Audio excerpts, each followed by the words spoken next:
Are you ready? Stand by.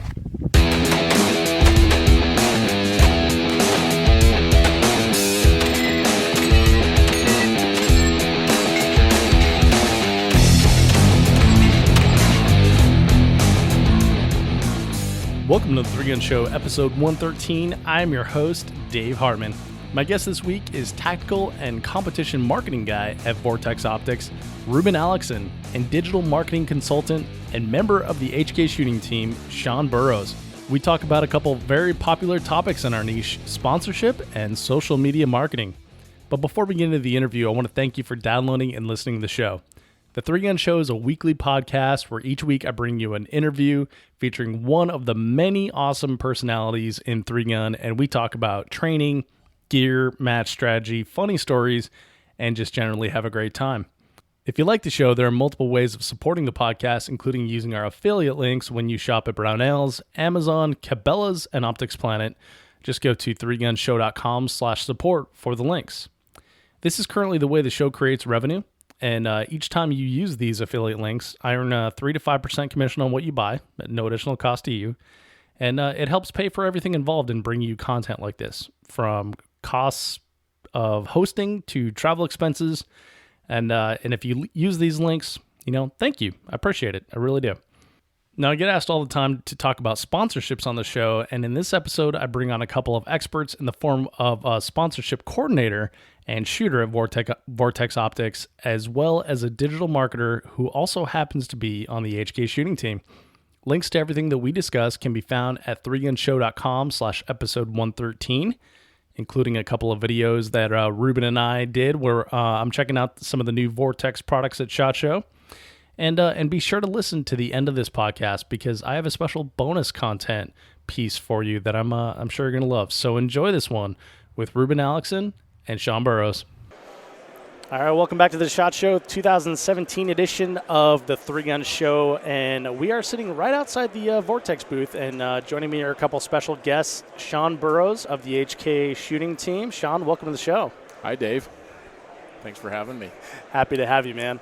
And also with us today is Reuben Aleckson, the tactical and competition marketing guy at Vortex Optics. Reuben, welcome, man. How's it going? It's going great. Good. So, guys, I'm pumped to talk to you because we have like a pretty cool topic that we've been kicking around in the weeks leading up to SHOT Show here, and we're finally getting to chat about it. But first, Reuben, I got to tell everybody how you and I met. So, hard as hell.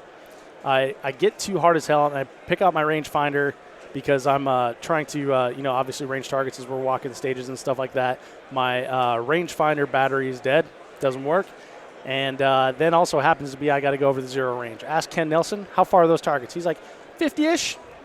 It's like, Ken, 50-ish, come on.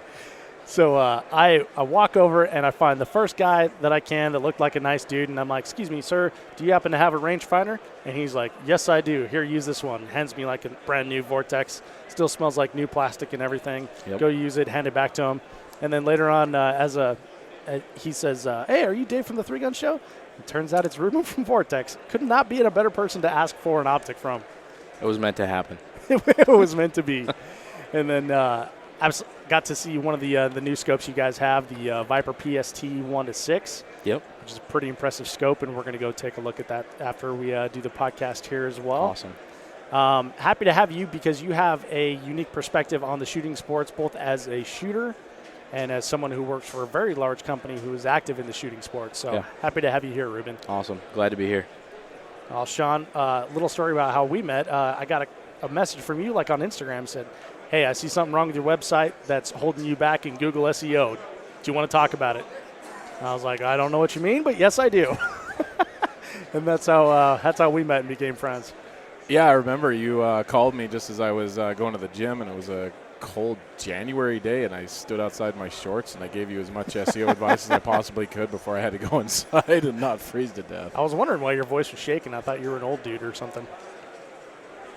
He's an old soul. I'm very immature, though, so it's a conundrum. Well, guys, the reason, Sean, we have you here is for just what we talked about is you are active in the internet marketing world You have a lot of experience in that arena as well. And our topic today is talking about social media, sponsored shooters, and the relationship that they have with their sponsors. And I've seen some stuff lately, guys, as far as and maybe it's just like been around for a while and I've been ignoring it, but because we knew that we were going to talk about this, I've been hypersensitive to a lot of things that have happened lately, and got some questions here. So we might hurt some feelings, unfortunately, crush some dreams, but we're also going to make for, a better shooting community out of it as well. I think it'll do awesome things for the sport to talk about it in the open. Good, yeah, absolutely, and not having like the what should I do, but it's the roadmap. I think will be good for people going forward as well. If telling someone they hit a target when they actually missed it hurts their feelings, then I don't know if it's doing anyone any good. You don't know if 3 guns right game for them? Yeah. All right. Well, so guys, let's take her back a little bit here. Let's have the audience get to know you. Reuben, how did you get involved with Vortex Optics and with shooting? And what's kind of your background as far as it relates to like the shooting sports? So I started out working for a retailer in central Minnesota, and essentially when I got connected with Vortex was we sold a ton of Vortex, and they were up and coming at the time. Like a lot of people didn't know about them.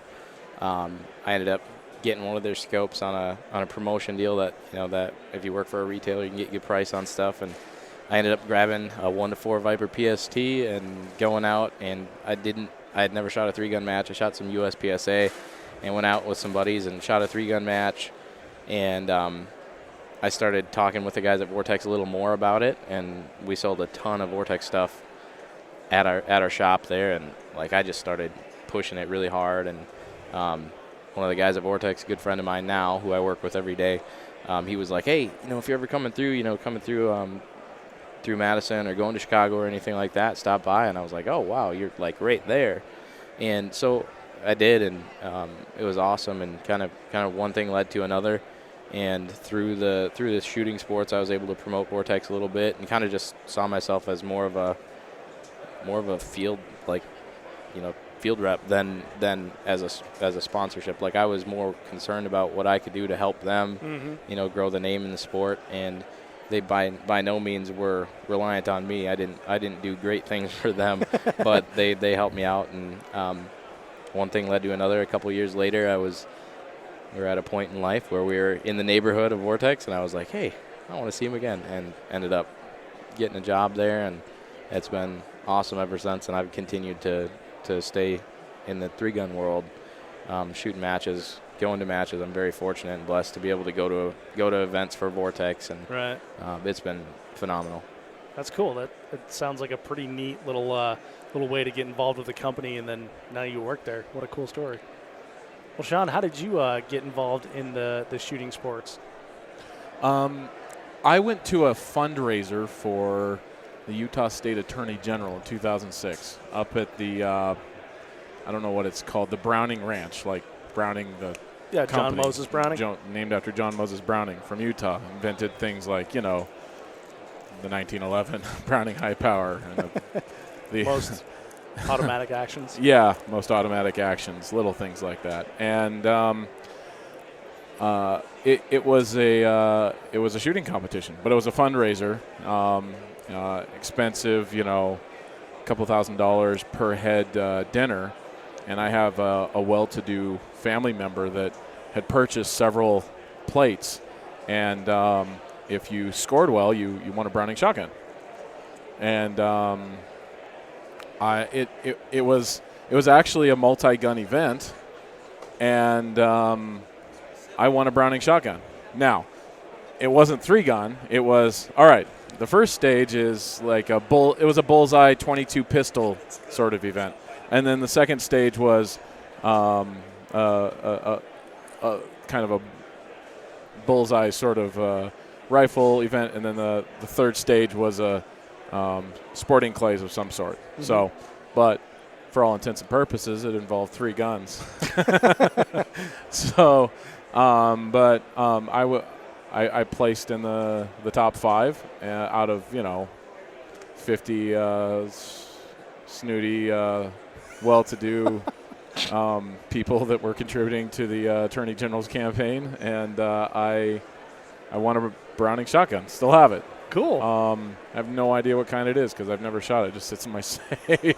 I'm not really a duck hunter. So, and so I actually did pull it out when I was considering getting into 3-gun to look at, like, is this even going to work? And it wasn't. So it's a semi-auto of some sort. But that kind of sent me down the path. And then over the years, I'd go to little IDPA indoor pistol matches. And then about 3 years ago, I went to my first USPSA match. And then I was kind of hooked on the practical shooting sports. And it just got more and more serious after that. Mm-hmm. And I'd say over the last 18 months, it's been it went from, I don't know how else to compare it. I went from being a casual social drinker to a full-on face down in the gutter lush, waking up not knowing where I was and where did all of my money go. Wow, I'm still married? This is cool. and that is like the threshold, though. Like, you push it till the point of divorce. That's what I'm getting from you. And then back off just a little bit. And then back off just a little bit. And as we speak, I've got an amazing wife here at SHOT Show that's like taking Instagram boomerangs. Yeah, and she's like 12 feet from us, so you can't talk too much trash. No, she's right here with me. And I took her to an IDPA match about 6 months ago. And she's like, Safariland makes red belts. I want one of those. And got her set up with a VP9. And I'll go to bed, and then I'll wake up like at 1 in the morning and hear click, clack, clack, mags falling on the floor, and she's working on reloads and dry firing. And so now, I mean, I don't know what the competitive shooting sports equivalent of having 2 alcoholic parents is, but I mean, we've got 4 kids. Our kids are still clothed. I thought you had 3 kids. Yeah, we did until we had a 4th. Oh, okay. Yeah. What's the youngest? What's the youngest one's name? Reuben, actually. Great name. It's going to be a good lad. Yeah, he is a good lad. Same age as Reuben's little girl, actually. Nice. Well, that's awesome. And you guys got to do the Verbo Buddy thing, the VR. Yeah, we're Verbo Bros. Verbros at Hard as Hell. So it all comes back to one sweet match in St. George, which is why we're all here. So that's Absolutely. cool. So, guys, I don't know how to like lead into this topic, but other than like I see a lot of people doing stuff wrong, and we all have like unique perspectives on things because I observe a lot in the world of 3-gun. I have no sponsors, so I don't have like a dog in the fight or anything, and but I talk to hundreds of people that do in all levels of the game, from people that are like brand new and have like 13 sponsors on their shirt, to guys that have been shooting it for years and years and years and have T-shirts. So it's a very unique thing and a very dynamic thing to be a sponsored shooter. And also there's like a big aspect of like how we portray ourselves to the public and to our sponsors and to other people in the shooting sports on social media. So those are 2 kind of separate topics I want to start talking about, and then somewhere along the line they're going to intertwine there. But Reuben, let's start with you, man. Like, Vortex runs a shooting team with a ton of shooters on it, and there's guys all at the top level, and there's mid-level shooters, and then there seems to be like a bunch of new level shooters as well. You guys love the competition shooting sports, from what I can tell. You sponsor a ton of great matches and a ton of great shooters. What is it that Vortex from sponsoring all these shooters and all these matches? That's a super great question. I think one of the reasons why that's a really hard question to answer is because I'm in Wisconsin, and I do get fortunate enough to go out to Utah once a year, twice a year, go out to Nebraska or hit West Virginia or go to matches down south. And so I generally meet most of the people that represent us a couple times a year. I mean, honestly, we're based up in Wisconsin, and I know a lot of the Minnesota shooters just because that's where I'm from. And so I'll go up and shoot matches with those guys. But that covers such a small portion of the people that represent us. And so I think what we get out of it is it's totally dependent upon the person that it is, and what their really what their focus is in shooting. I kind of look at it sometimes like if I wanted to start golfing, the first call I would make wouldn't be to the company that makes the clubs and say, Titleist. hey, I'm looking to get into golf. What can you do for me? Mm-hmm. It would be to call a golf course and set a tee time. Yeah. And go to Goodwill and buy some old clubs. So that's an excellent parallel that you've drawn there, because I always compare 3-gun to golf. If I have to explain it to someone, I'm like, yep. We walk around with a squad, which is like your foursome. We go to different holes, which is the stage. We pay a match fee and stuff like that. Oh, so absolutely. That's an excellent parallel. I mean, realistically, for most people that are shooting it, I don't know how many 3-gunners there are, in the country. 20,000, 25,000, 500, who knows? But I think that it is, for most people, it's truly like a luxury sport. Mm-hmm. It's probably shouldn't be your first priority if you're having a hard time, paying the bills, because it's an expensive sport. I mean, as we all know, whether it be getting into your equipment to start, whether it be ammo, match fees, travel to matches. Yeah. So we get a ton of different content out of different people across the country, and I think that when you look at our shooting team per se, I always tell people we don't have a formal shooting team. We have a lot of people that wear our jersey. Oh, okay. Or wear our logo on their jersey. And they're all individuals.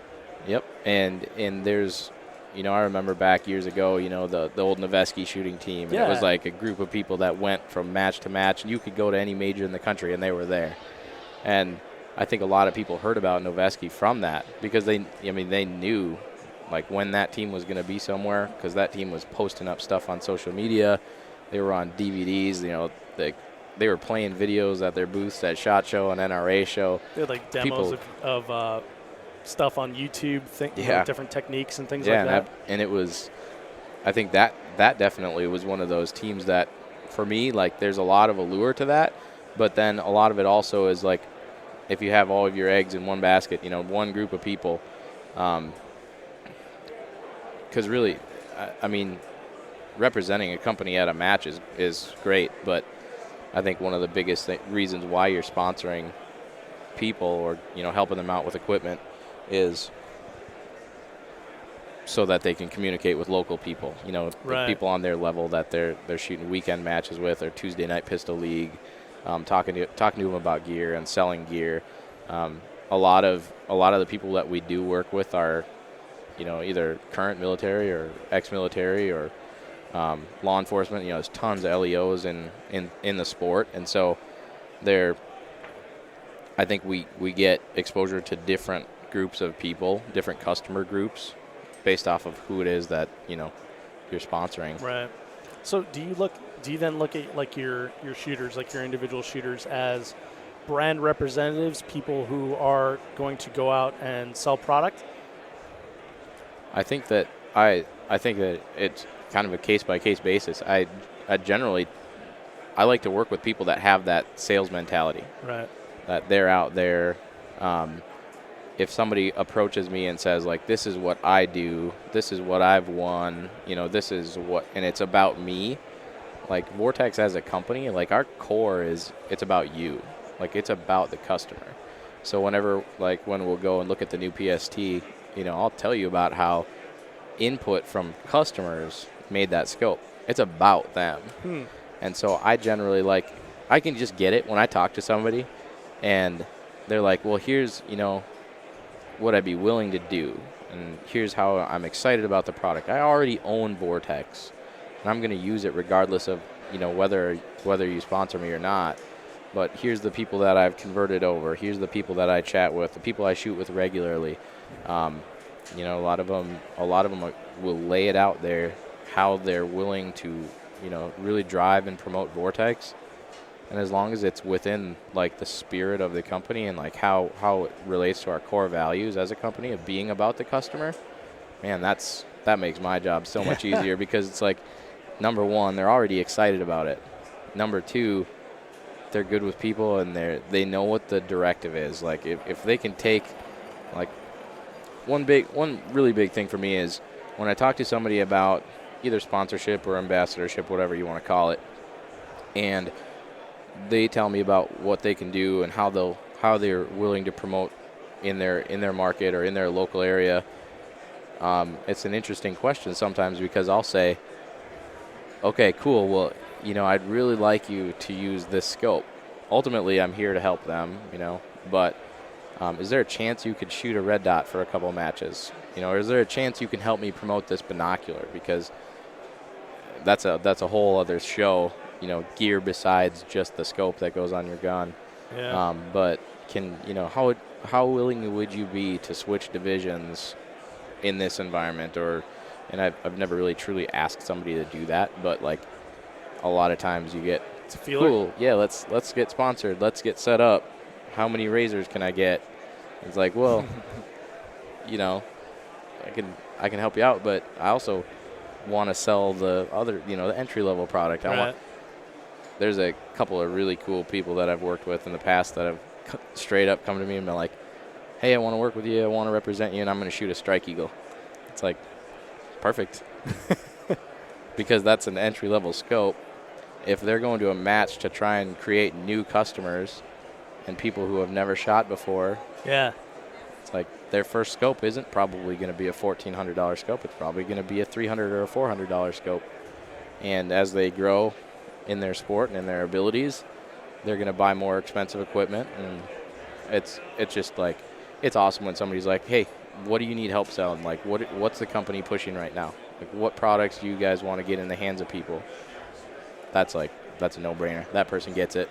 Yeah. Well, and it's you guys have such like a wide product range that Jerry Mitchell designed the reticle on the Razor, right? So do you need anyone else to sell that?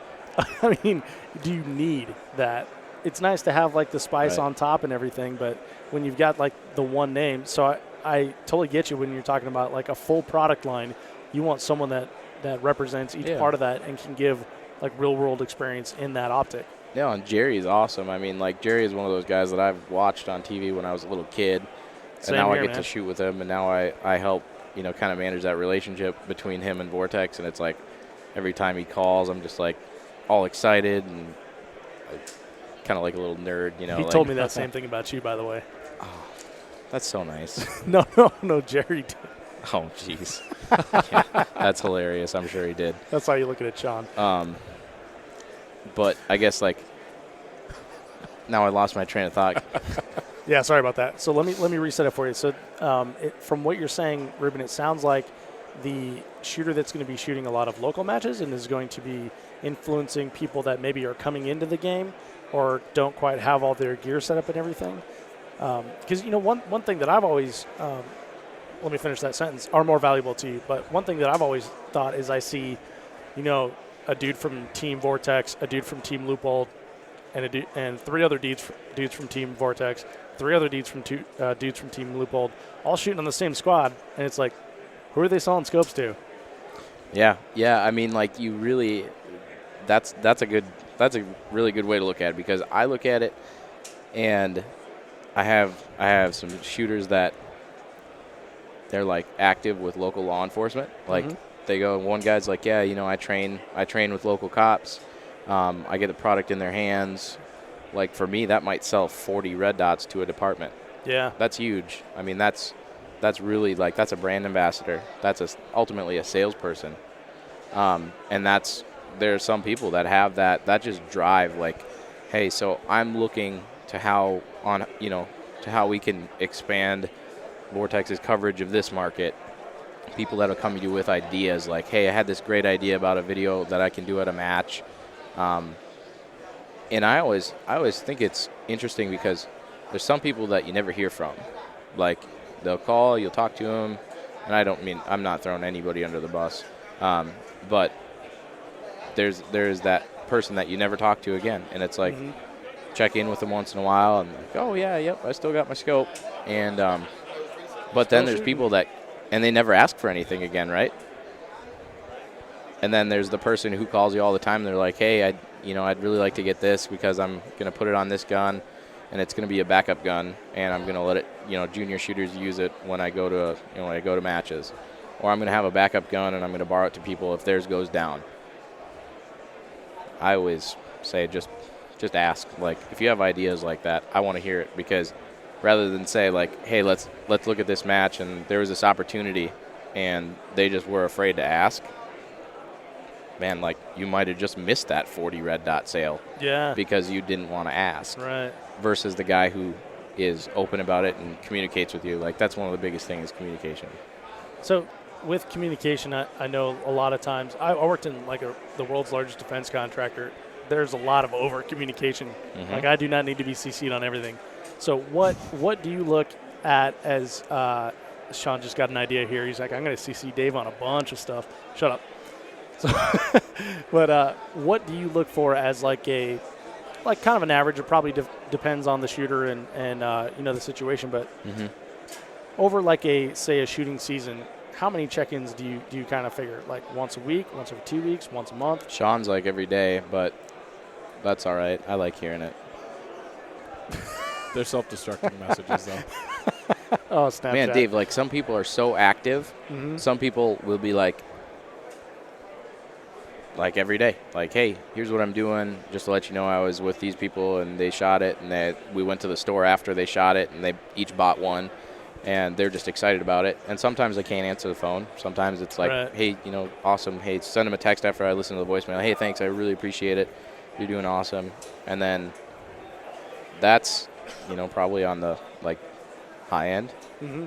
But I don't mind. I mean, that's my life. I still shoot all the time. I still shoot a good number of major matches every year, and I still shoot local stuff. And I'm running 3-gun matches at our local club and trying to get that started up. And so that's kind of my life. I mean, chatting, shooting with people I shoot with. And I know, it doesn't get much better than that. Yeah. Just So, I BSing mean, about I'm never shooting. going to complain to hear from people, especially, like, when they're excited about Vortex. Like, for me, that means we're on the right track, is when people are excited about it, because it's about them. It's not about us. Like, Right.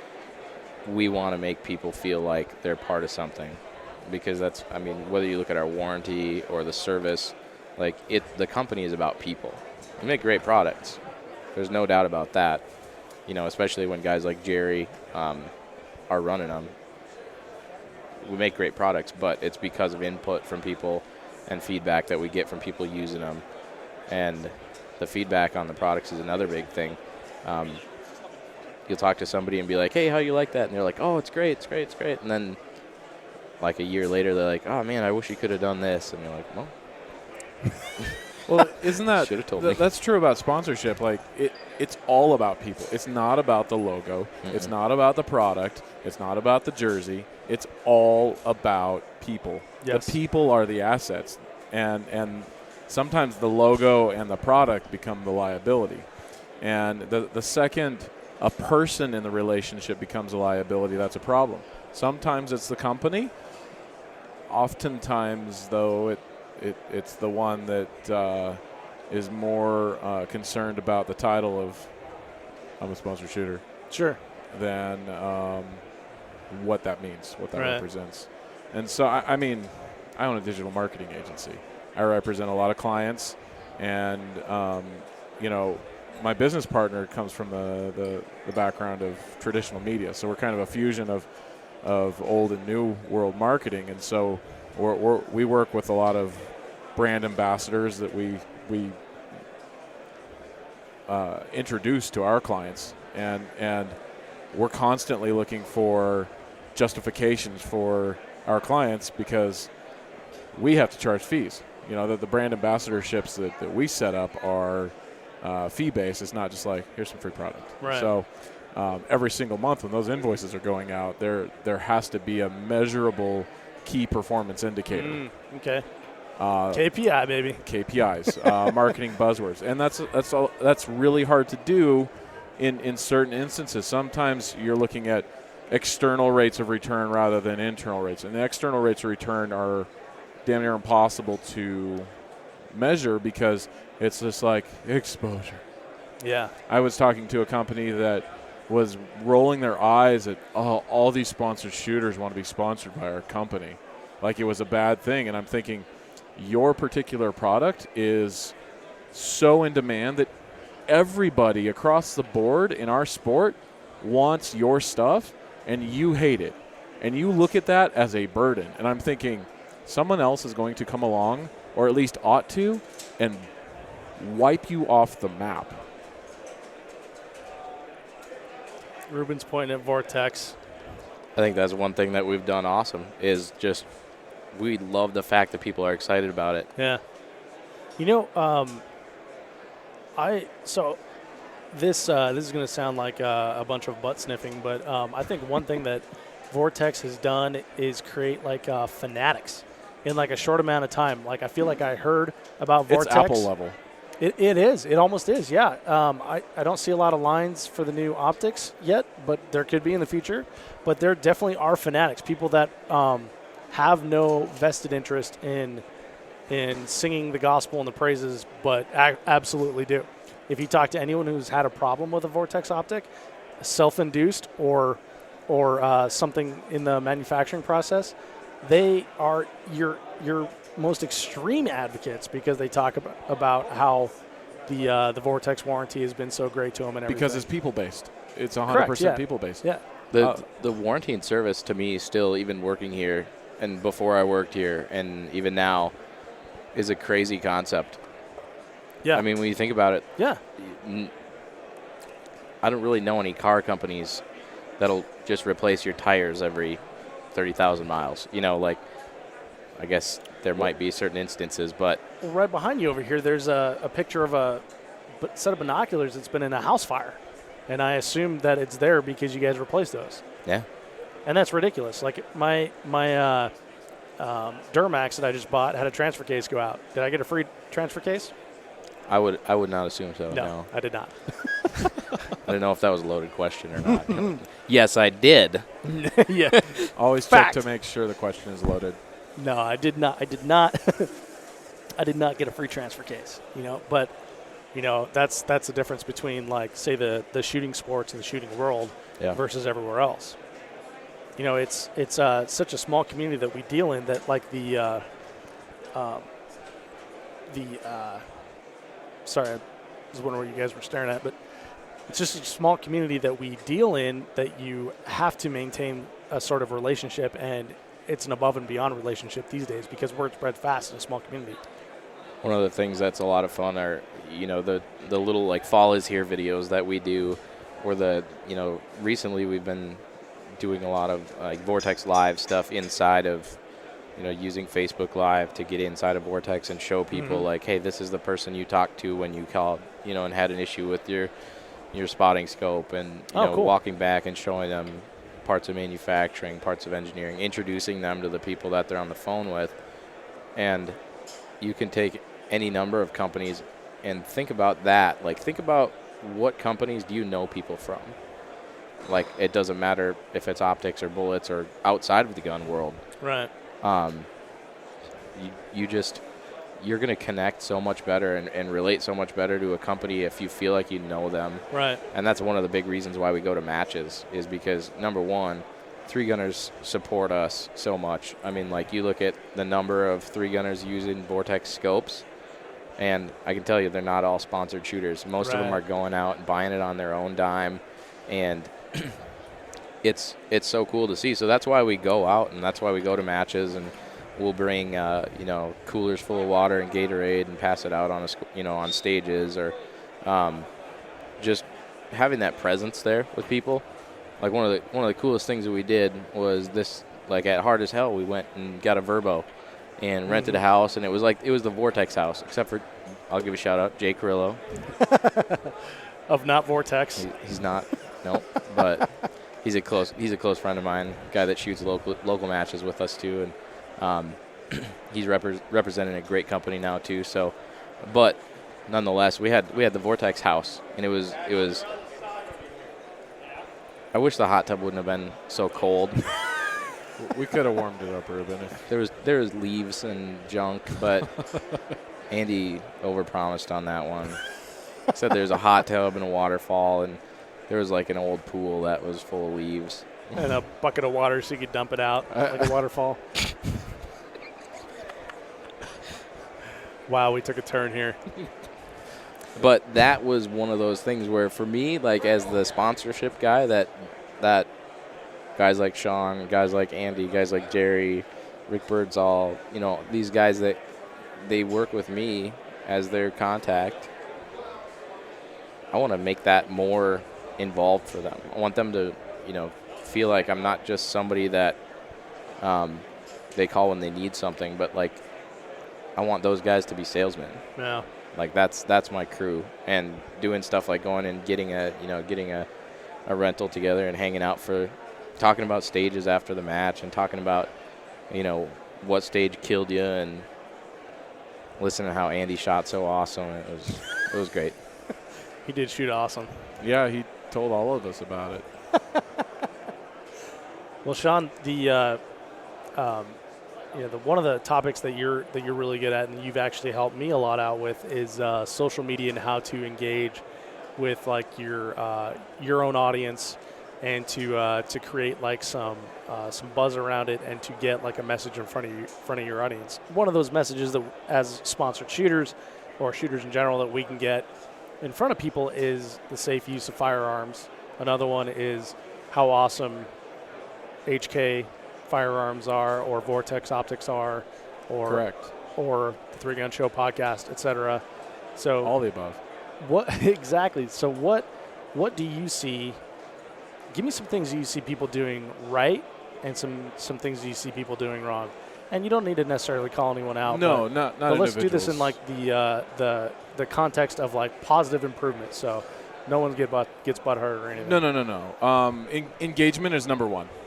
Absolute number one, engagement. What do you mean by engagement? I'm a marketing guy, so I understand what you mean. I'm going to use Instagram as the platform because Instagram is the simplest and the hottest platform out there. It's got the young to middle-aged gun demographic. Mm-hmm. People like my dad are on Facebook. Not even Jerry Mitchell's on Facebook. My dad and Jerry are the same age, but Facebook is kind of like having a Gmail address. Everyone should have one, but Instagram is where you ought to be if you want to get some real attention and some real traction, okay?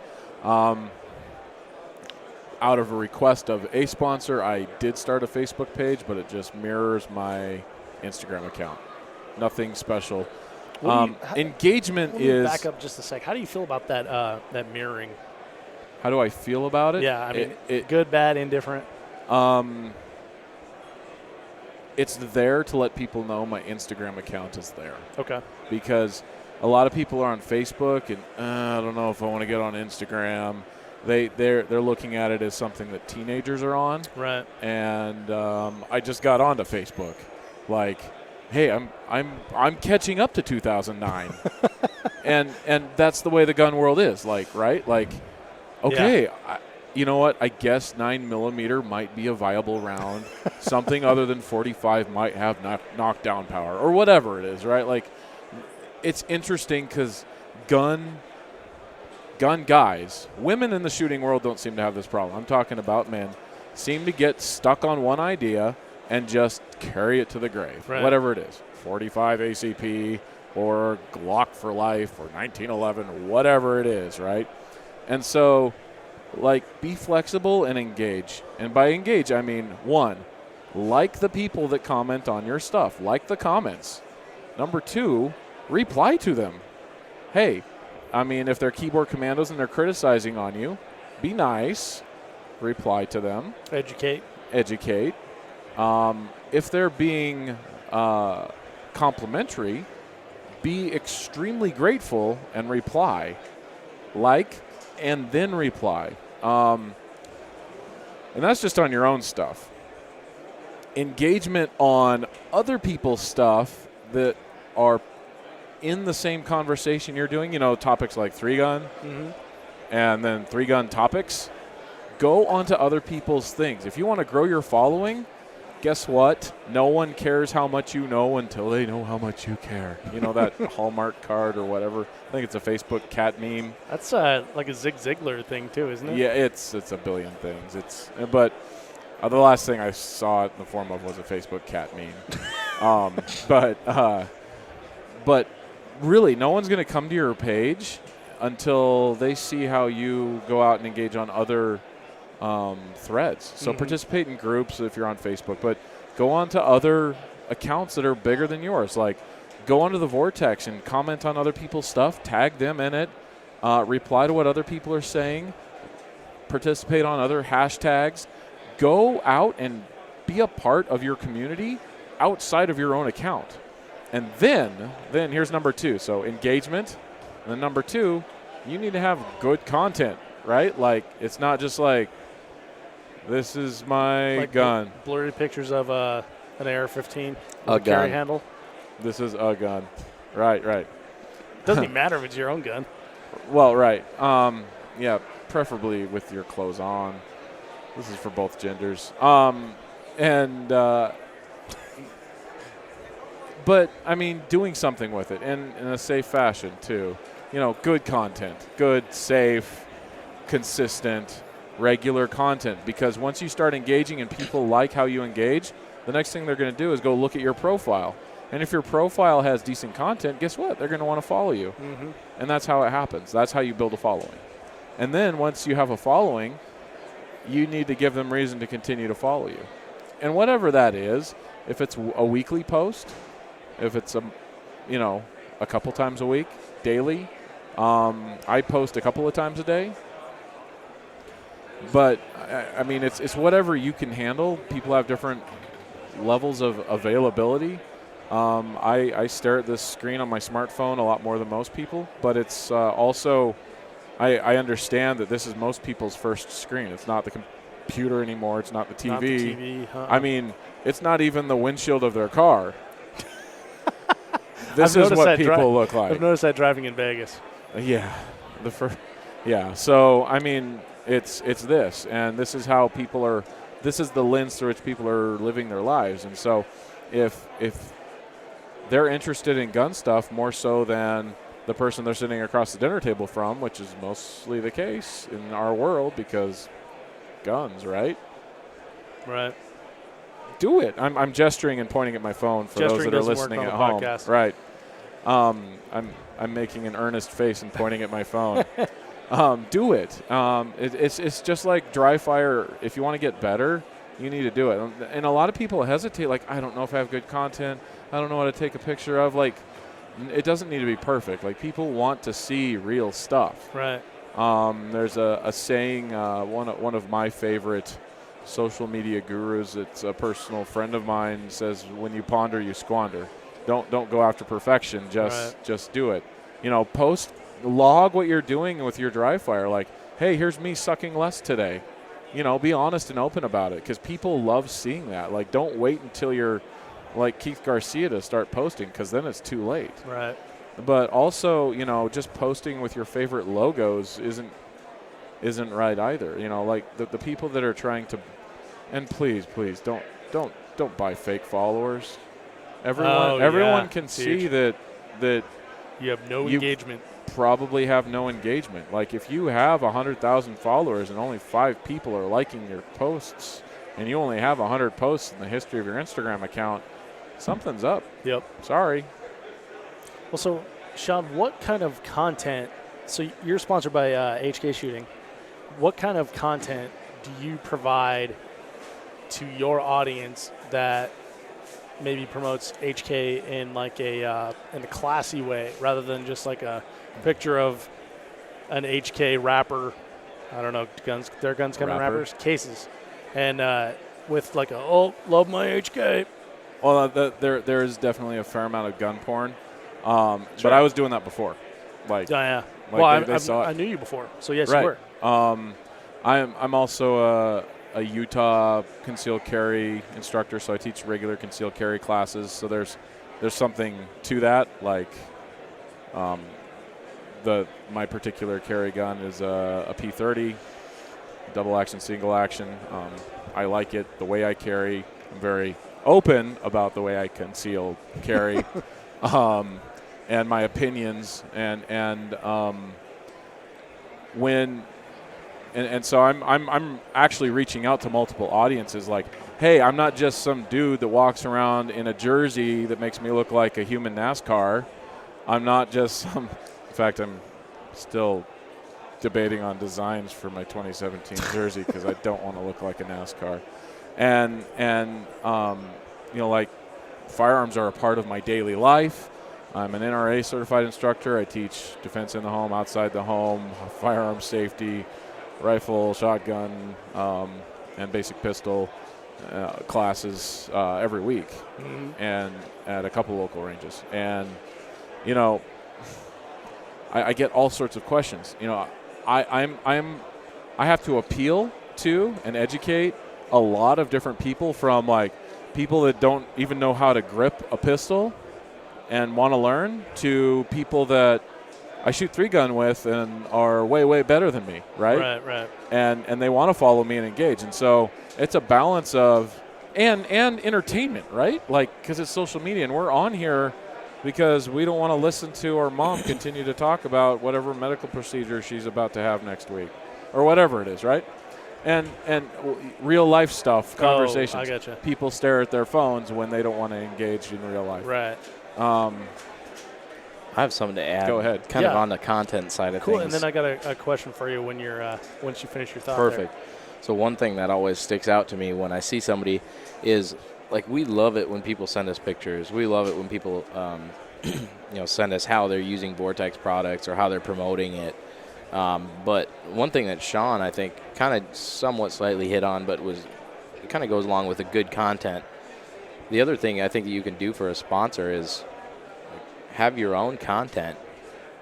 So don't necessarily take a picture and send it in and rely on that sponsor to just use everything you send them. Right. But for me, some of the biggest and the coolest thing is seeing somebody who's really good on social media, whether it be Instagram, Facebook, even Twitter. There's some people that are really good with that. But seeing a really good Instagram account, I know that there's certain accounts we can just go to at any time and grab content. Right. And that their page or their account is generating all of those interactions. And I know that person is really good with social media, and particularly with Instagram. I know that there's certain people I can just go to their account and count on there being good content there. Mm-hmm. Whereas there's also the other side of the spectrum of somebody who sends you a lot of pictures. It's like, well, now it's we love to see that. And we're not, I'm not bashing that, but I still have to make that into content to put out. Right. There's work to do. It's not There's like still you couldn't work have to taken do. a picture of your own optic by yourself. And don't get me wrong, I'm not putting it in a totally negative light, but some people just make it so easy. Yeah. Uh-huh. They're creative. They're actually putting it to use. So, Reuben, to build off of that, then what can a sponsored shooter or someone who's not sponsored but maybe wants to grab the attention of Vortex Optics, what can they do to make it easier for you? Well, I guess for me, it all starts with, what's the end goal? Because people have to have something to offer ultimately, and we have to be able to help them too. But having something to offer is a big thing, and having, here's what I'm going to do, here's my plan, here's my mission, this is what I'm going to do if we choose to work together. But, for me, just not babysitting people. Right. Certain people are just awesome. That you can talk to them, you pick the timeline every so often. They're out there doing the thing, they're pushing the brand, they're helping people ultimately is really what it boils down to, is having people that are out there that represent Vortex in an area where I can't be every day. Right. But you're also not going to sponsor everybody. It gets to a point where you can't sponsor everybody. Right. Because the goal is to sell more and to get, to grow the brand and to take care of customers. So if everybody was sponsored, you wouldn't have anybody supporting you. Exactly. You wouldn't have also the income from product sales to be able to pay your staff that make the stinking products. Right. Right. And I totally agree on that.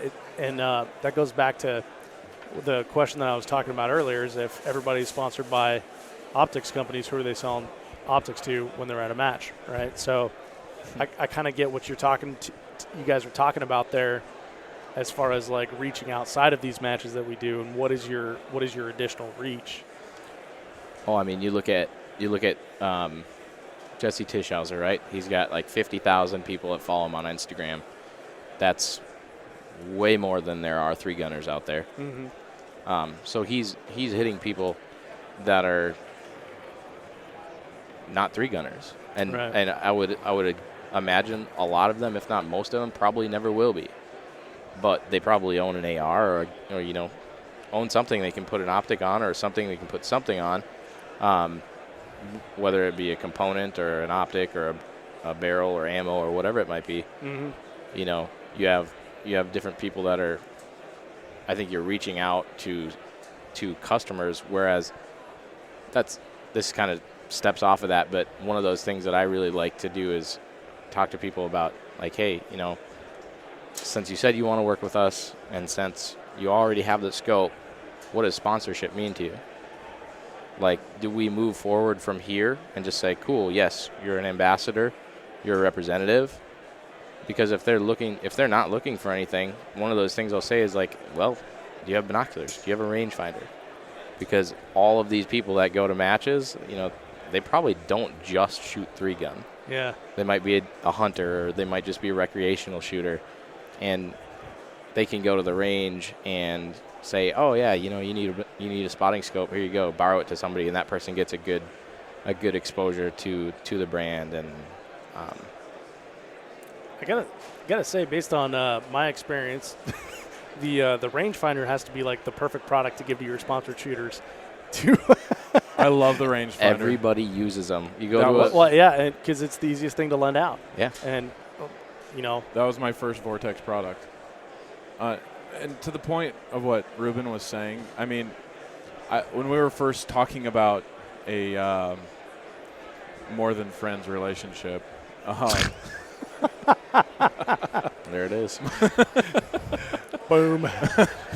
You know, I was really uncomfortable because he's Your like, first time's always uncomfortable. Yeah, he was like, what do you like? What do you need from me? And I was like, this is getting dirty. well, I'm like, well, you know, there's so many things that I can do myself. My God. I hope you have a point. Yeah. The point is, I make a damn good living, and I can buy all my own gear. Right.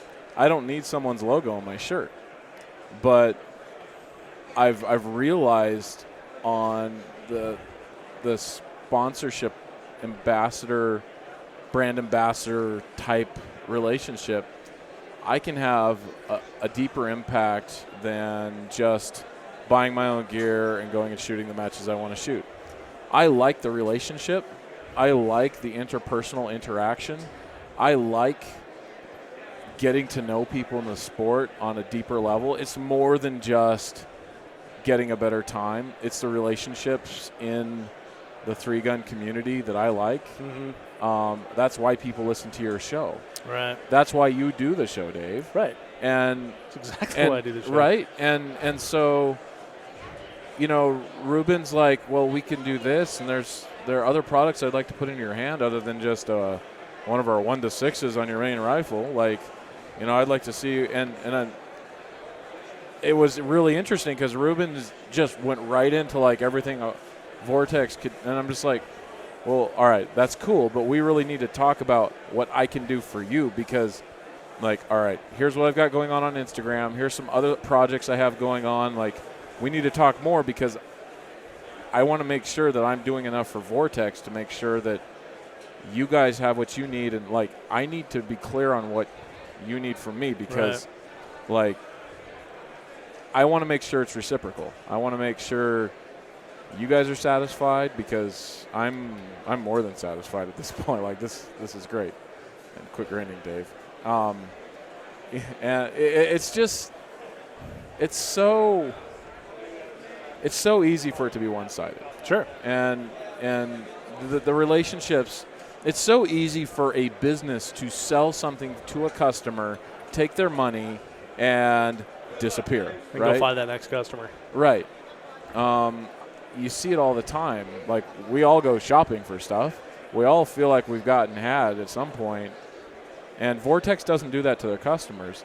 As a brand ambassador for Vortex, I sure as hell don't want to do that to them. Sure. I want Vortex to always feel like they owe me something.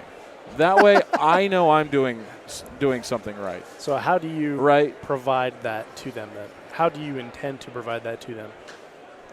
That's a really good question. I'm constantly trying to figure out what more I can do to give them more exposure on my digital media accounts. Because the last place I think I'm going to give them value is at a match. Because I show up at a match and I'm like, hey, bro, nice Trigicon logo on your jersey. Hey, bro, nice Vortex logo on your jersey. Guess we're squadding together. All right, let's go shoot a match. Okay, see you next weekend.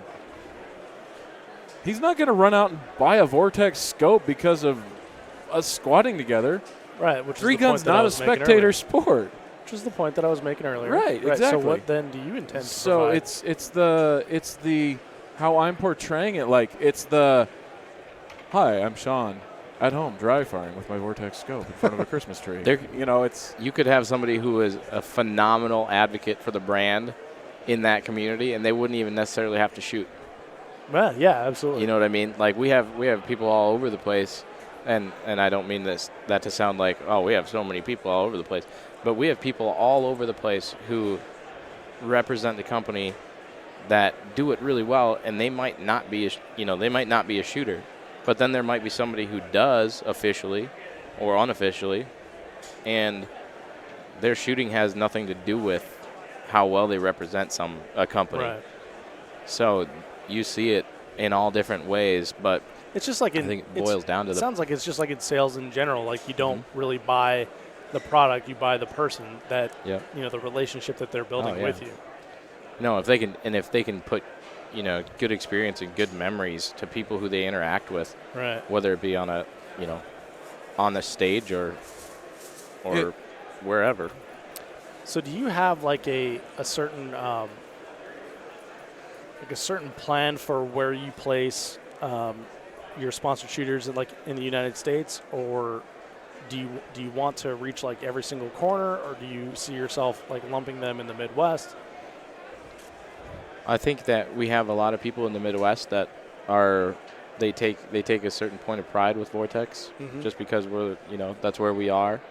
I think there's other companies out wherever they might be located, but I know that like when I go out and shoot Ironman, there's a lot of people that shoot for another company because it's closer to them, and so I think we do have a good amount of people in the Midwest that are pretty loyal to Vortex, and they're proud to be a part of it because we go to matches and hang out with them, and like we're just normal people.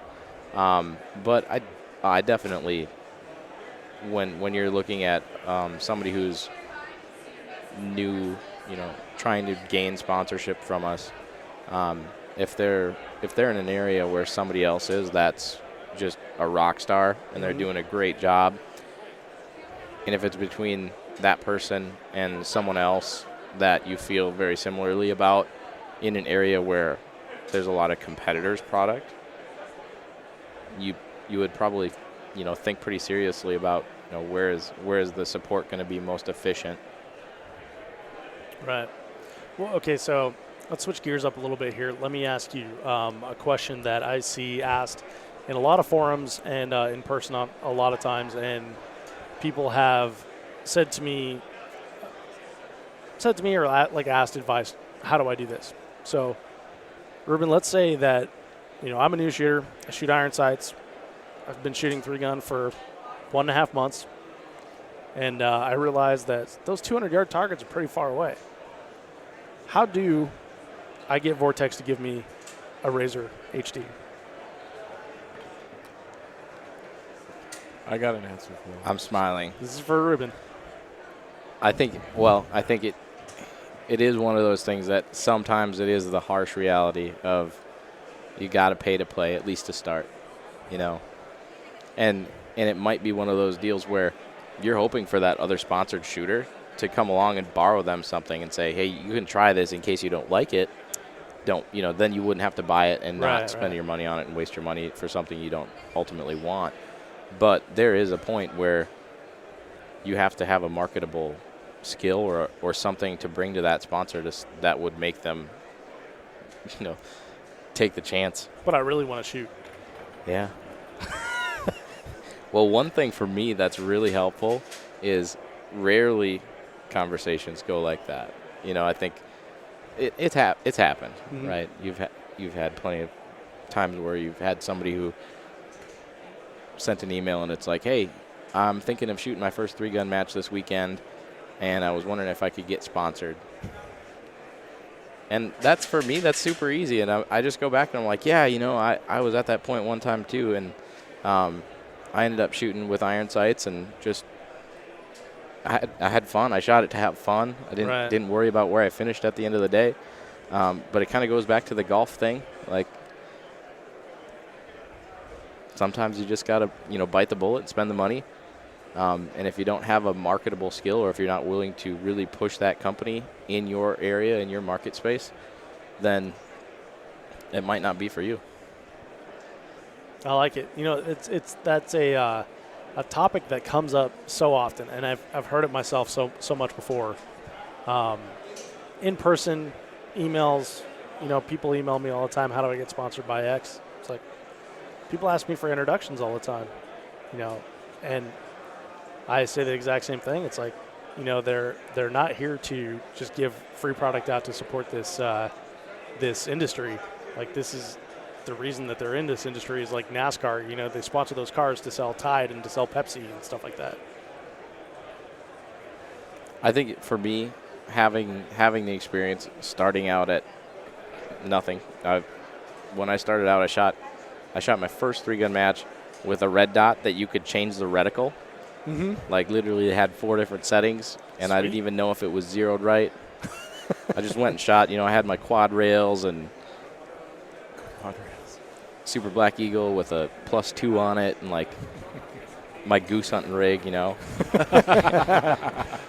I actually had one of those Magpul M-Bus backup sights, the plastic one that you could move side to side and change your zero. Exactly. Well, and that's for me. I think for me it's a good thing to have there to talk about, because I can usually, say, hey, what are you thinking about? What draws you to 3-gun? What draws you to become a sponsored shooter? Something I ask all the time with everybody I talk to about sponsorship is, what's the ideal relationship between a company and you? What do you see that as being? What do you feel that you have as a shooter and as a person to offer? And what do you expect back? And if, I guess if somebody can't answer those 3 questions, that's, I just thought that you got sponsorship if you wanted to shoot. I mean, that kind of goes back to that might not be for you. Sure. And I use my personal experience of, I was at that point too. I started out, I shot my first 3-gun match with, like, my belt wasn't even a shooting belt. It was just a regular belt. I didn't have shot shell caddies. I bought 2 Caldwell shot shell sleeves that you put on the buttstock, and I ran them on my forearms. Nice. Like, that's how I started shooting 3-guns. I'm doing that my next match. I had mine in my pocket. That's an old trick. That's old school. It's like Soldier of Fortune 3-gun stuff. But I didn't even know that one. So using, being able to use personal experience and give them, not even from my position at work, just being able to say, hey, from me to you, shooter to shooter, guy on the range to guy on the range, here's what I would do. I would go out, make yourself better, become marketable, get a marketable skill that you can offer to a company, and a plan. Like, here's what I'll do, because at the end of the day, the worst thing that company can say is like, hey, that plan isn't for us right now. But, hey, at least you had a plan. At least you had something to offer. And I think that's one of the biggest things, is being able to just give people advice and say, here's what I do. I think it's awesome that you came to me and talked to me about this. And, sometimes it's kind of funny. Sometimes you'll go to a match and they beat you, but you can't sponsor everybody. It's true. Well, what are some things that you see sponsored shooters doing that they could be doing better? Well, I think we have a super great crew right now. I don't I mean, nothing comes to my head right away. I think social media is a big thing. Social media is huge. There's certain people that you can look at their social media account. Like, from my standpoint, like, I didn't know Sean. I didn't know his shooting background at all. Mm-hmm. But looking at Instagram, looking at how he's interacting with people, I was like, holy crap. Like, he's doing an awesome job representing HK. And, like, we sat down in the house that night, and we're chatting, and I was like, so how long you been shooting 3-gun, And the answer surprised me, like, because he was so good at representing the company that he represents. Mm-hmm. And well, that's him bringing a skill that he has in a different arena into a hobby or a passion, right? I had never, I find myself now, like, actually looking at HK's website, just from a shooter-to-shooter perspective. Like, he's done such a good job representing them in the 3-gun space that, like, I'm looking at, oh, cool, I didn't know they made that. And that's really, like, that's an indicator of, for somebody in the gun industry. Yeah, for sure. The thing that gets me is where people don't feel like they have to be in different arenas, and some of the best 3-gunners out there are not super active on social media. That doesn't mean they're the best sponsored shooters or the best brand ambassadors. Mm-hmm. They could still be an awesome 3-gunner and not be, an awesome representative. Now, do you see value in a awesome 3-gunner that is terrible on social media and maybe doesn't even have a social media presence at all? It would probably influence the decision on, as of right now, adding someone as a new shooter. Mm-hmm. It would definitely influence the decision there. You're looking at across the board, because there are so many people who can get that exposure for your brand, for your company, and they might not be that great of a shooter yet. Right. They're working hard, and people see things like putting up stories about how to load a shotgun, or here's what I'm trying now, like Josh Tarrant, right? Yeah. Awesome dude. He's putting up all these videos of him, here's this drill I'm trying, here's how I'm practicing loading my shotgun. And I think even non-shooters look at that and they're like, look at that, I'm following this story. I'm watching this progress. I'm watching this guy. And when he gets to that level where he wants to be, people are going to remember looking back and saying, oh, dude, I remember seeing you, like, when you were dropping shotgun shells on the ground. Yeah. Right? And to go back to the question, do you see value in somebody who's just a phenomenal shooter that isn't on social media or maybe isn't really active in that space? Yeah, I mean, they have value, right? I mean, they've created themselves a marketable skill.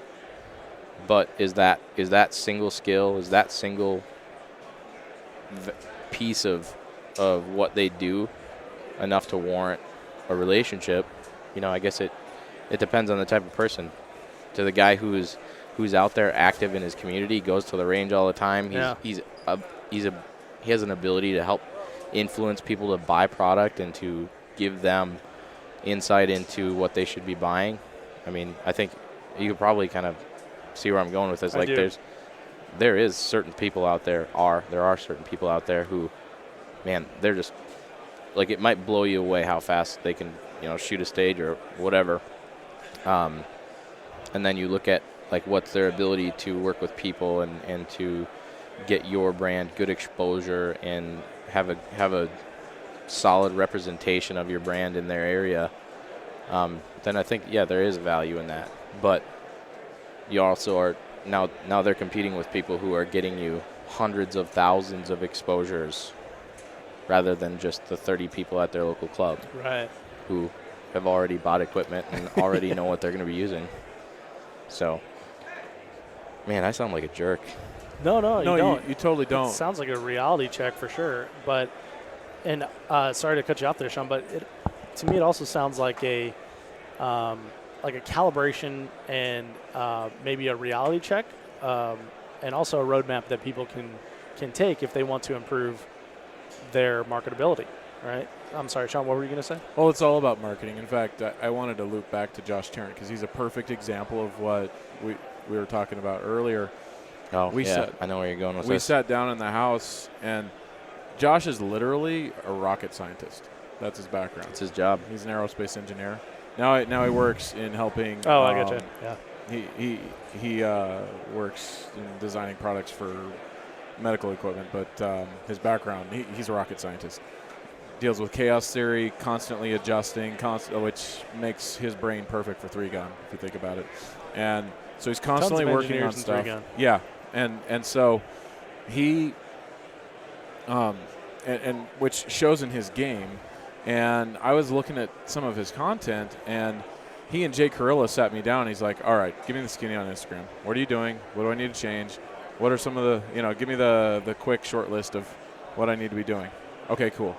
And Jay's been doing some stuff, and Josh is doing some stuff. Then a week later, he sent me a snap or whatever the new Instagram equivalent of a snap was. He's like, hey, Sean, I'm sorry, I really suck at Instagram. I've been trying this, but this isn't working. How do I change it? And I just sent him a quick answer back because, my agency manages a bunch of accounts and, that we're in it. So I'm like, change this to that.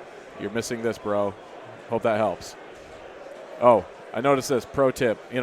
Just little things like little 30-second snaps, couple throughout the week, back and forth over the holidays. And he's just dialed it in now, and he's doing live stories. He's doing videos like, I'm working on this today, painting the target with my rifle, working on PCC, and his following has gone up almost 200% just over the last 30 days.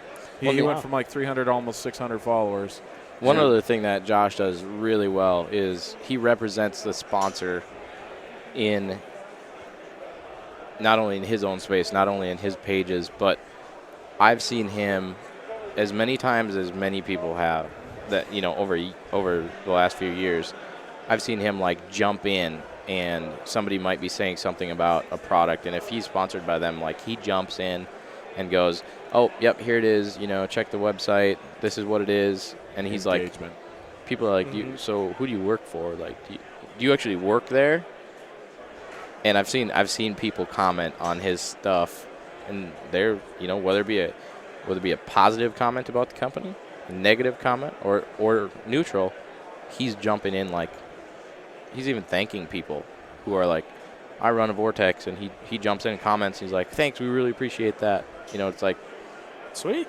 That makes my job really easy because because when I get home at night, I generally go on and look at 3-gun talk and all of the different pages, Enos, and I'm trying to catch up and make sure that there isn't a comment left where someone is like, well, I tried contacting Vortex 5 times and couldn't get a right. Hey man, here's my cell phone. I'm at home right now, giving my baby a bath, but you can call. And he's jumped in on a lot of things that I've seen. And that's one thing for me that's huge is I don't have to babysit that.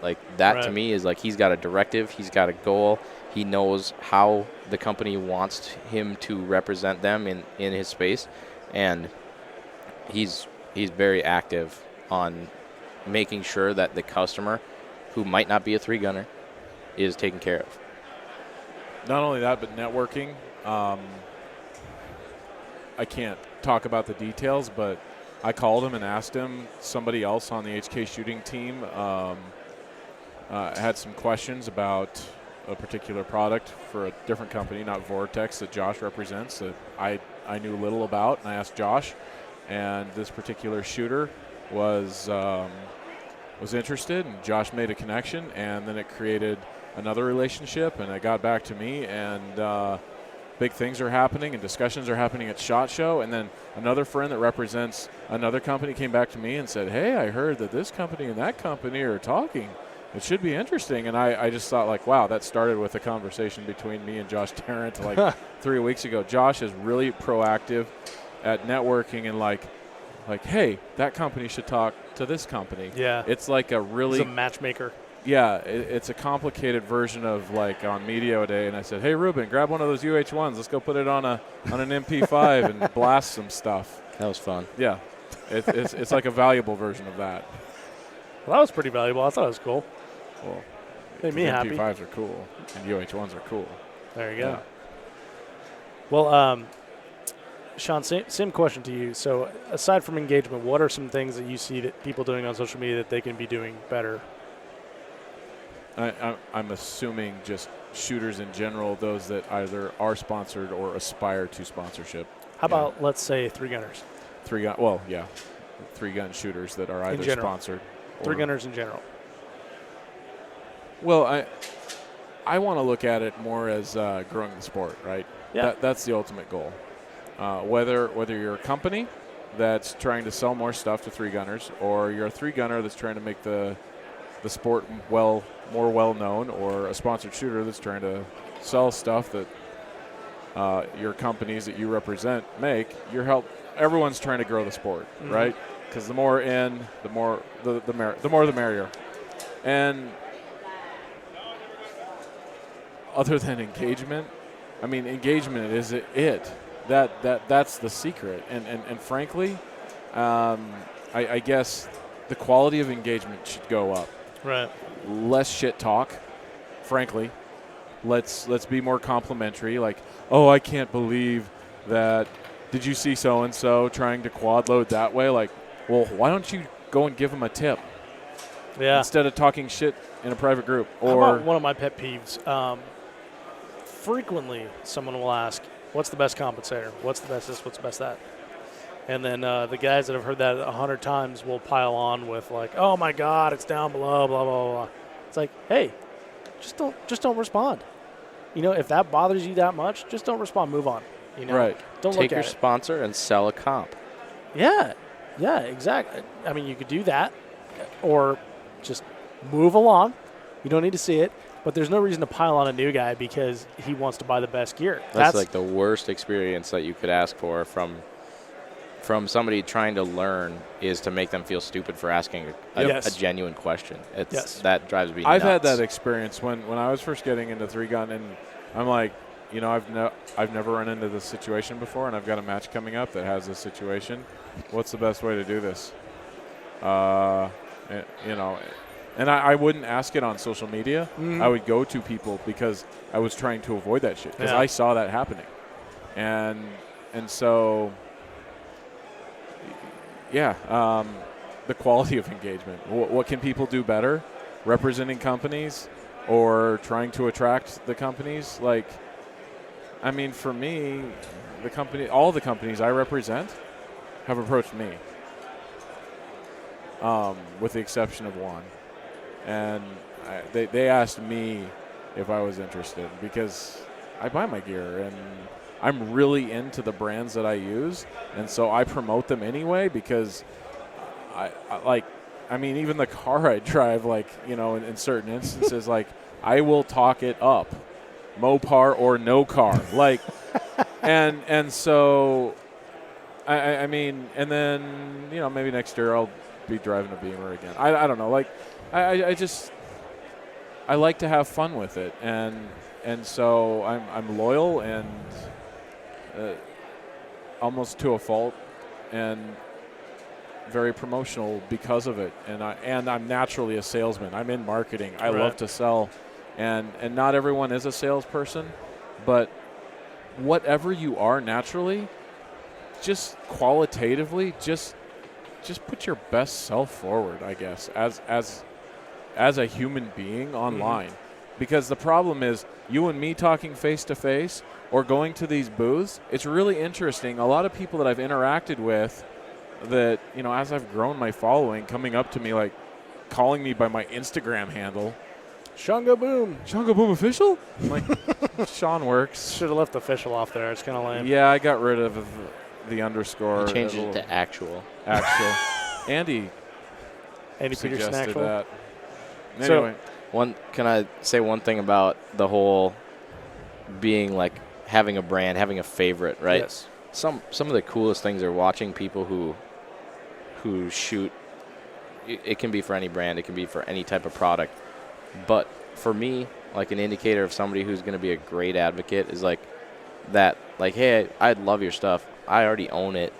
Can I represent you? Like, and if they get that, and if they get a no, or if they get a like, hey, you know, at this time we don't have, you know, the resources to add to that portion of our marketing, they're like, well, cool, I just figured I'd ask, but I'm going to continually push your stuff anyways. And, like, that's, like, a perfect indicator of, like, okay, when I have the resources, I'm going to call that guy back. Right. And, I mean, that just shows it shows their character and their intent. They're in it for, like you said, the growth of the sport, the growth of the company, rather than just like, hey, what can I get out of Reuben? Yeah. Like, hey, if you think I can add value to your company or become a representative and represent your company well in my space, I'd love to. And if that can't happen right now, then no hard feelings. I'm still going to use your stuff. Yeah. That, to me, I always feel bad after that conversation because I'm like, man, I wish I had something I could do. Yeah, no kidding. Well, Reuben, I got one last question for you. And this is kind of like a big picture sort of thing. You've been in the 3-gun game for a while, and you see it from a different perspective, both as a shooter and as a representative of a company. I see in the short time that I've been paying like really, really close attention to 3-gun, I've seen companies come in, create shooting teams or tons of brand representatives or whatever it is, and then drop and run. And then the same thing happens again. It seems like people, jump around from sponsor to sponsor to sponsor. And sometimes it seems like it relies on the passion of a person in a marketing position or in like an executive position within that company. And if that person leaves that company and takes that passion with them, that kind of collapses underneath. Do you see that same perspective as well? Or am I just hypersensitive to it? And then why do you think that is the relationship can sometimes be fickle like that? I've seen companies take an entire shooting team and just it's done. Like, it doesn't happen. It's not going to happen next year. Right. And there's always a reason, right? I mean, there's always going to be a reason why it happens. Like, either they just ran out of resources, or they saw little value in what they got back from it, and the money isn't there, right? Like, they might have hit a point where, hey, that's just I can't support that team anymore right now. But I think that if in the first place you were supporting a large group that now you can't support, like, there's got to be a reason, right? I mean, like, either they weren't providing value, because the whole thing about having those official relationships with sponsored shooters is like they're hopefully driving business your way. Right.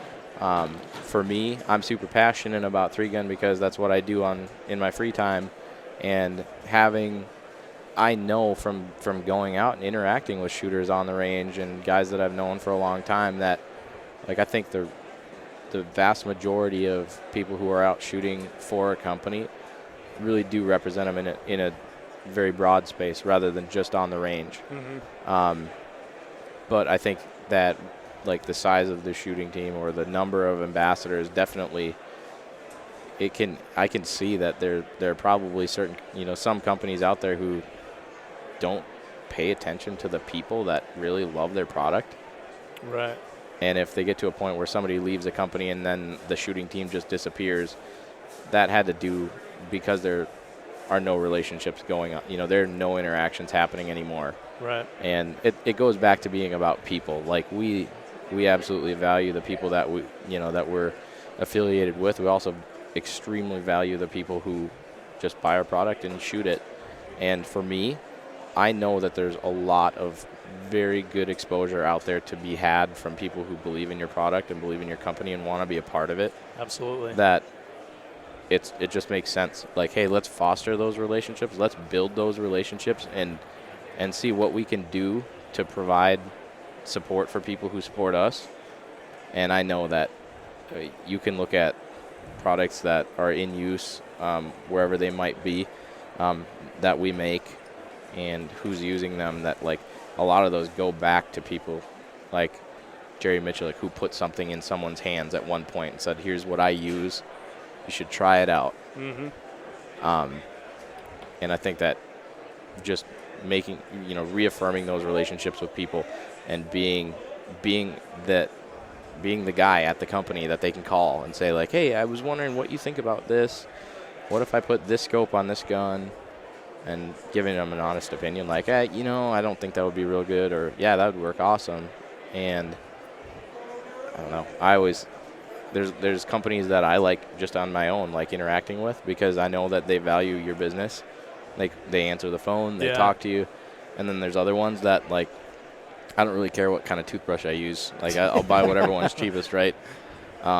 Because I don't have, but I bet if I had a relationship with somebody at a toothbrush company, I would probably buy theirs. Dude, I liken it to my barber. I have a barber in Colorado where I used to live, where I'd gone to her for like 4 years, and I told absolutely everyone about her because she was so awesome. You know, she was badass. And when she moved to a different shop, I went down to the bad part of the neighborhood, and in the back of a tattoo shop, I got my hair cut. I followed her around because we had that relationship, and, you know, that just proves, like, it's all about people. Yeah, absolutely. It is. And I think that working for Vortex, I'm super, like, it's my dream job, like getting to work with people that I've looked up to, like, for a long time, and getting to, like, just being able to support people who I feel really are worth working with. I've seen a lot of people go to a point where, like, hey, yeah, let's start working together. Let's work together. And then that person is out in a public space, and you see him, and you're like, man, I'm super glad that person represents us, you know, and you're just glad that you could be of support to them, and they do the same back for you. Yeah. And you just have to value your customers and value the people who are excited about your product, and that's what it boils down to. I mean, that's Vortex is about you. So. Absolutely. Well, Sean, we're going to be wrapping up here. I like where Reuben left off here, so I'm going to ask you for a final thought if you got one.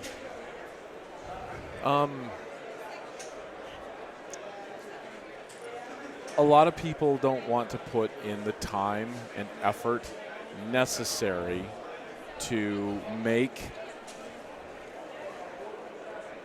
sponsorship or endorsement or brand ambassadorship, whatever you want to call it, worthwhile and valuable to the companies that they would want to represent,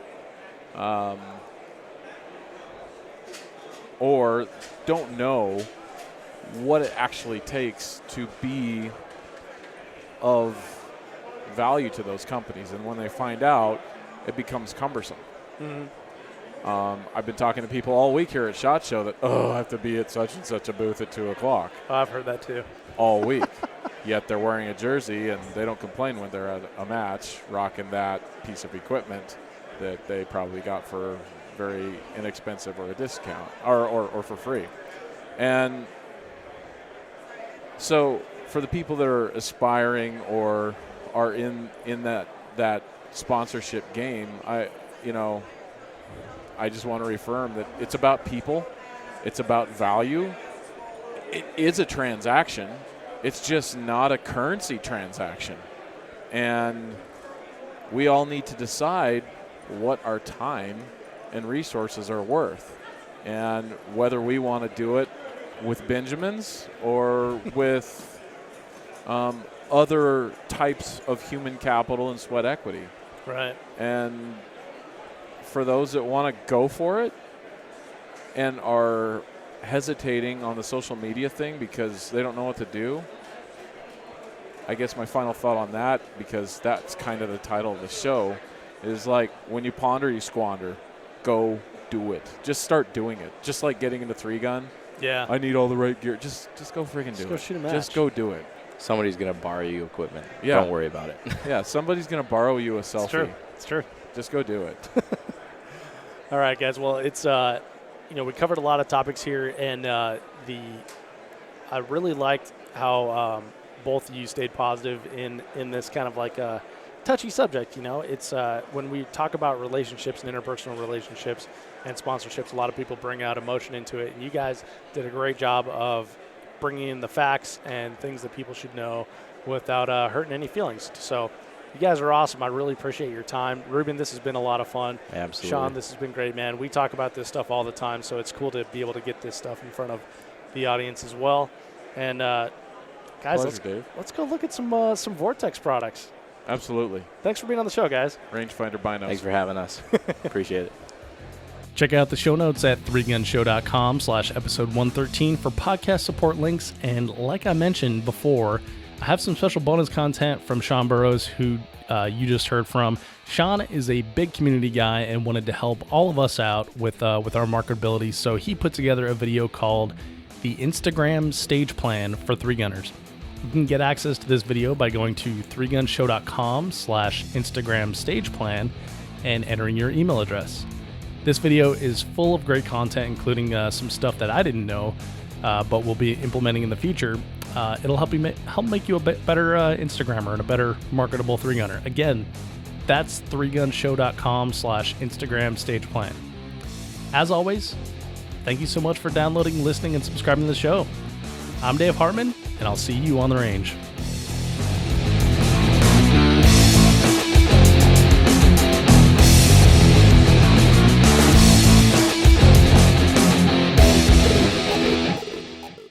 If you are finished, unload, show clear.